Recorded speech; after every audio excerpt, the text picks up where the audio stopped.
నీ జీవితంలో ఏ సౌలు నిన్ను వెంటాడుతున్నాడో, ఏ సౌలు నీకు నిద్ర పట్టనివ్వడం లేదు, ఏ సౌలు నిన్ను కృంగదీయాలని ప్రయత్నం చేస్తున్నాడో, ప్రియమైన దేవుని బిడ్డ, ఆ సౌలుని చూసుకుంటూ దేవునికి దూరం అవ్వకు. దేవునిలో నీ స్థితి ఏంటో, దేవుని మీద నీ ధ్యాస ఏంటో అది అలాగే ఉంచుకో. ఆ సౌలు ఒకరోజు దాటిపోతాడు. హల్లెలూయా. పాసింగ్ క్లౌడ్స్ అంటారండి, మబ్బులు ఇప్పుడు ఉంటాయి, కాసేపటి తర్వాత కనబడవు.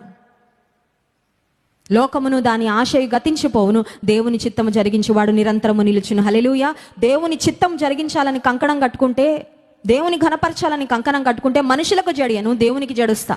మనుషులను లెక్క చేయను, దేవుని లెక్క చేస్తా.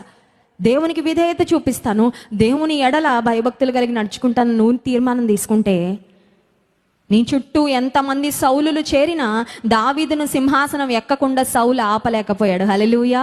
దావీదు పట్ల దేవుని ఉద్దేశం 100% నెరవేరిందండి. అనుకుంటున్నావా నువ్వు, పలానా వ్యక్తి వచ్చాడండి నా జీవితంలోకి, ఇంకా నేను ఏమి చేయలేకపోతున్నాను, దేవుని చిత్తము అంత మిస్ అయిపోయింది. ఎవ్వరూ నేను దేవుని చిత్తం నుండి తొలగించలేరు. హల్లెలూయా. Nobody can stop God's will and God's plan from fulfilling in your life except you.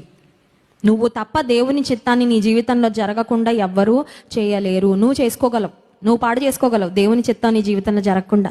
నువ్వు పాడు చేసుకోగలవు దేవుని ఆశీర్వాదాలు నీ జీవితం పైకి రాకుండా.